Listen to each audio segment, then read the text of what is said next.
A sleepy little town in the north of India is modest about its position in the growth of religion, history, and scholarship. Yet it was here, over 100 years ago, that Maulana Muhammad Qasim Nanotvi started a small school which was to grow into one of the world's greatest centers of Islamic learning.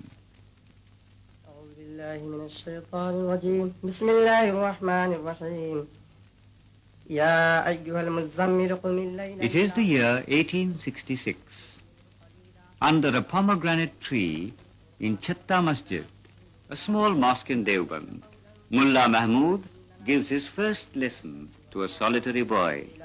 إن لك في النار سبحا طويلا وذكر اسم ربك وتبتل إليه تبتيلا رب المشرق والمغرب لا إله إلا هو. We recall that the first intimation of Islam occurred on a lonely mountain when an angel appeared to Muhammad and said unto him, "Read, read in the name of thy Lord who did create man.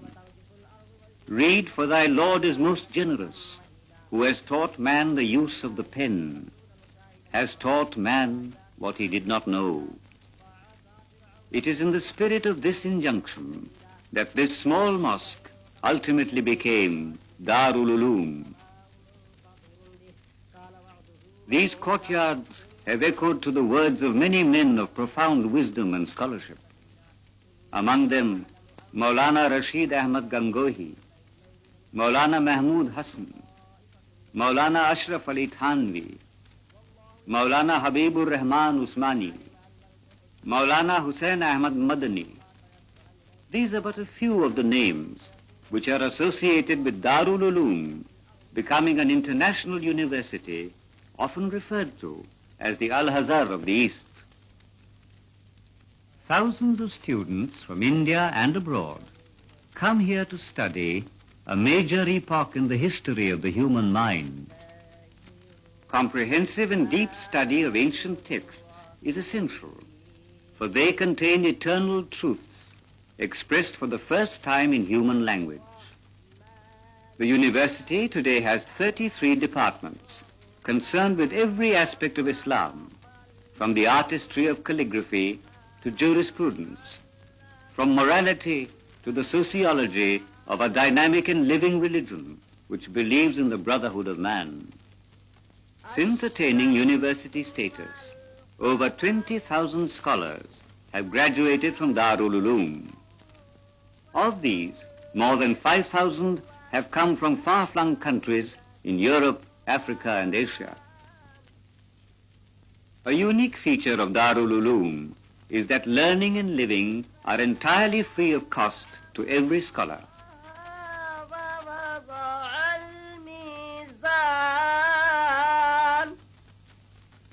The library offers more than 100,000 books and manuscripts relating even to the most remote aspects of Islam, some of them rare and beyond price.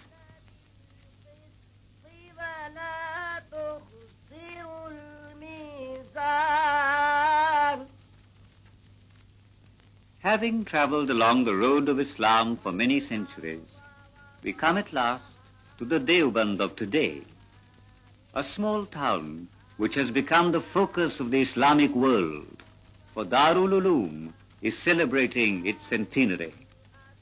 Hundreds of thousands of people flock to Deoband, among them visitors and invitees, believers in Islam from many countries of the world.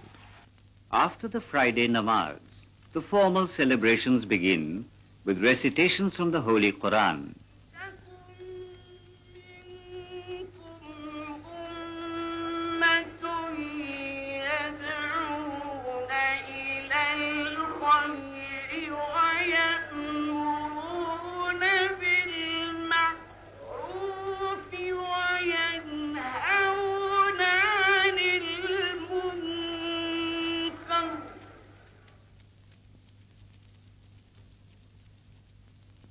In his welcome address, the rector of the university, Qari Muhammad Tayyab, reiterates the dedication of Darul Uloom to the highest standards of scholarship.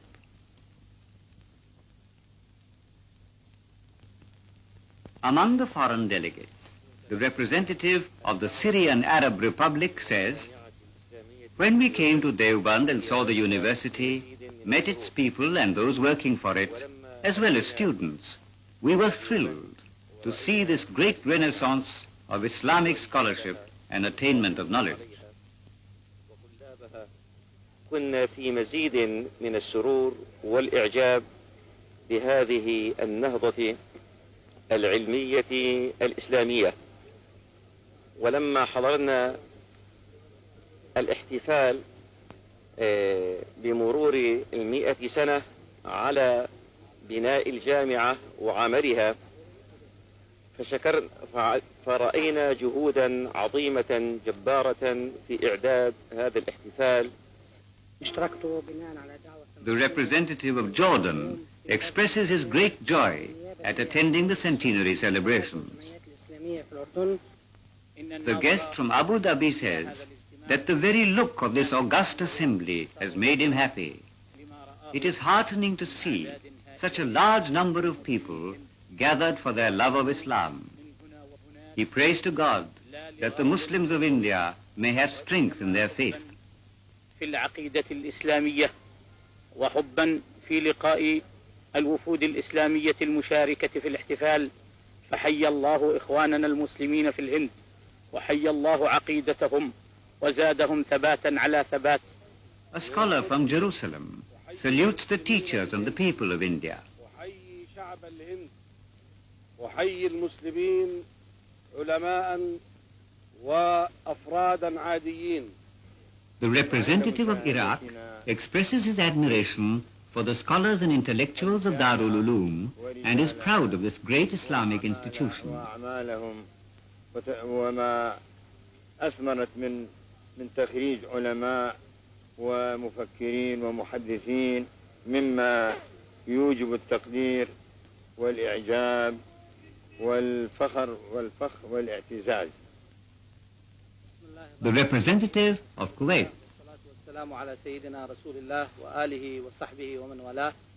Indeed, I am very happy and very pleased that I attended this glorious and this great festival which has been called for by Deoband Islamic University. This university, which is well known to us in Arabia and well known to other Muslims all over the world as the main Islamic educational center in India. I would like to say that this great gathering of human beings reminded me of the gathering of Mecca in Hajj, in pilgrimage, where you see hundreds and hundreds of people attending such a great conference every year in Mecca and in Medina. So this gathering gives us the impression that the Indian Muslims, they give their full respect and their full attitude to this Islamic University of Deoband. Indeed, we pray for the prosperity and long success of this Islamic University Deoband. And in the meantime, we are, in the name of myself and in the name of my colleagues from Arabia and the other countries, we are thankful to the government of India because the presence of Mrs. Indira Gandhi gave us the impression that she is giving the government respect and care for the Indian Muslims here. Appreciating this significant occasion, Prime Minister Indira Gandhi welcomes everyone from India and abroad. She is happy that so many religious scholars and representatives of different countries are participating in the celebrations. She congratulates the organizers for the excellent arrangements made for such a huge gathering in such a small town. The very presence of so many eminent foreign personages is proof of the important place that Darul-Uloom enjoys in the world of Islamic scholarship. This is a matter of pride for all the people of India. The scholars of Darul-Uloom fought equally with other nationalists in the struggle for freedom under the leadership of Mahatma Gandhi. The scholars of this great institution infused a new spirit in our national life. And even more, they have made their mark in the entire Islamic world. Quoting the poet Muhammad Iqbal, who said that religion does not teach intolerance, she is proud of the fact that all religions are treated equally in India. She says most earnestly and with great emphasis that the minorities of India will continue to receive protection to life, property and employment. قابلیت کا لوہا منوا لیا. ہمیں اس بات کا بھی فخر ہے کہ ہمارے ملک میں تمام مذہبوں کی برابری. Mrs. Gandhi pays homage to all the great personalities who have contributed to the richness of the many-faceted culture of India. While congratulating this great institution on its centenary, she prays to God that Darul-Uloom will continue to serve India and the world in the true Islamic tradition. محفوظ رہیں اور برابر کی زندگی وہ اس ملک میں بتا سکیں. اس موقع پر ان ہستیوں کو خراج عقیدت پیش کرتی ہوں جنہوں نے بھارت کی رنگا رنگ ثقافت میں اپنے رنگ بھرے. پھر ایک بار میں اس شاندار ادارے کو اس کی 100 سالانہ تقریب کے موقع پر مبارکباد دیتی ہوں اور دعا کرتی ہوں کہ یہ اور بھی شان کے ساتھ بھارت اور اسلامی دنیا کی برابر خدمت کرتا رہے، کیونکہ انسانیت کی خدمت سے بڑھ کر کوئی خدمت نہیں ہے.